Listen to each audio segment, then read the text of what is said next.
محترم سامعین کرام، اساتذہ کرام، آج کے آئے ہوئے خصوصی مہمانات اور میرے بھائیوں، آپ نے کہانیاں تو بہت زیادہ سنی ہوں گی۔ آج میں آپ کے سامنے ایک بہت دلچسپ کہانی لے کر حاضر ہوں، جس کہانی کا موضوع ہے ایک چرواہا اور بسم اللہ پر یقین۔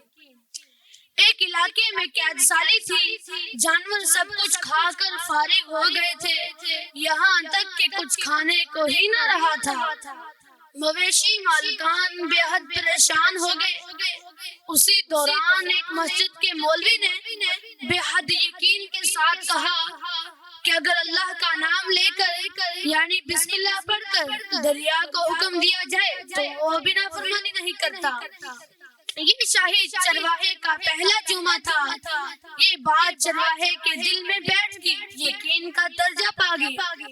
چرواہا جمعہ سے فارغ ہوا اور گھر پہ جاتا ہے اور اپنی بکریوں کو کھولتا ہے اور سیدھا دریا کے کنارے پہنچتا ہے اور زور سے بسم اللہ الرحمن الرحیم پڑھتا ہے اور دریا سے کہتا ہے وہ اپنی بکریاں چرانے جا رہا ہے، مجھے اپنے اوپر سے گزرنے دے۔ یہ کہہ کر وہ اپنی بکریوں کو ہانکتا ہے اور دریا پر چلتا ہوا دریا کو پار کر جاتا ہے۔ علاقہ گھاس سے بھرا پڑا ہوا تھا، پتے بھی سلامت تھے، کیونکہ وہاں جانے کی کسی کو رسائی ہی نہ تھی۔ اب اس کا یہ معمول بن گیا کہ وہ ہر روز اپنی بکریوں کو صبح چھوڑتا ہے اور شام کو جا کر لے آتا ہے۔ اس کی بکریوں کا وزن دگنا چگنا ہو گیا۔ لوگ یہ دیکھ کر حیران ہو گئے اور پوچھنے لگے تو اپنی بکریوں کو کیا کھلاتا ہے؟ وہ سیدھا سادہ صاف دل نوجوان تھا۔ اس نے صاف صاف بتا دیا کہ ہم تو دریا پار کر بکریاں چرانے جاتے ہیں۔ سب نے یہ بات سنی لیکن کسی نے اس پر یقین نہ کیا، کیونکہ یہ ناقابل یقین بات تھی۔ بات ہوتے ہوتے مولوی صاحب کے پاس پہنچ گئی۔ مولوی صاحب نے چرواہے کو اپنے پاس بلایا اور سارا ماجرا پوچھا۔ چرواہے نے مولوی صاحب ہی کو اپنا حوالہ بنا لیا۔ کہا مولوی صاحب، میں تو آپ کا شکریہ ہی ادا کرنے والا تھا کہ آپ نے جو نسخہ بتایا تھا کہ اللہ کا نام لے کر یعنی بسم اللہ پڑھ کر دریا کو حکم دیا جائے تو وہ بھی نافرمانی نہیں کرتا۔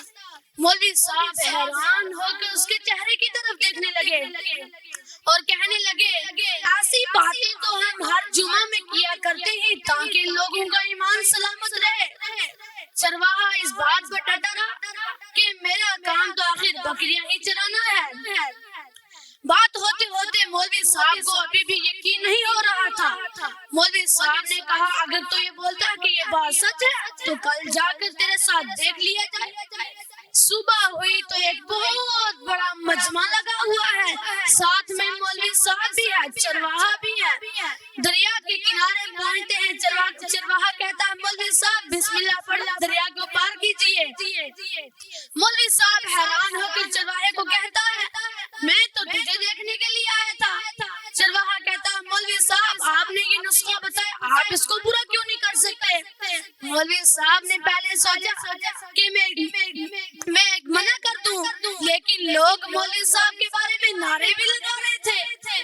مولوی صاحب نے ایک رسہ منگوا لیا، اس رسے کو ایک درخت سے باندھ لیا اور اس سے اپنی کمر بھی باندھ لی اور مولوی صاحب ڈرتے ڈرتے قدم بڑھاتے گئے، لیکن پہلا ہی قدم رکھا مولوی صاحب پانی میں ڈوب گئے۔ مولوی صاحب ڈبکیاں مارنے لگے، لوگوں نے کھینچ کھینچ کر بہت مشکل سے نکالا۔ چرواہا دیکھ کر حیران ہو گیا کہ یہ کیا مولوی صاحب کی بسم اللہ کو کیا ہو گیا۔ چرواہے نے کہا چلو میں ہی دیکھ کے آتا ہوں کیا ماجرا ہے۔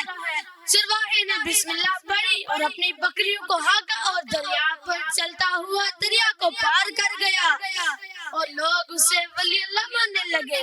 لیکن وہ سیدھا سادہ صاف دل نوجوان تھا۔ وہ واپس آیا، اس نے کہا مولوی صاحب آپ بھی کمال کرتے ہو، اور بسم اللہ سے زیادہ اور اللہ تعالیٰ سے زیادہ آپ کا یقین اس رسی پر تھا، اللہ تعالیٰ نے بھی آپ کو اس رسی ہی کے سپرد چھوڑ دیا۔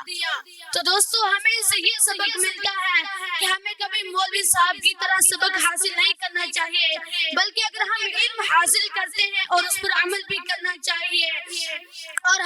یہ سبق بھی ملتا ہے کہ ہمیں ہر کام یقین والی بسم اللہ سے شروع کرنا چاہیے۔ السلام علیکم ورحمۃ اللہ تعالی وبرکاتہ۔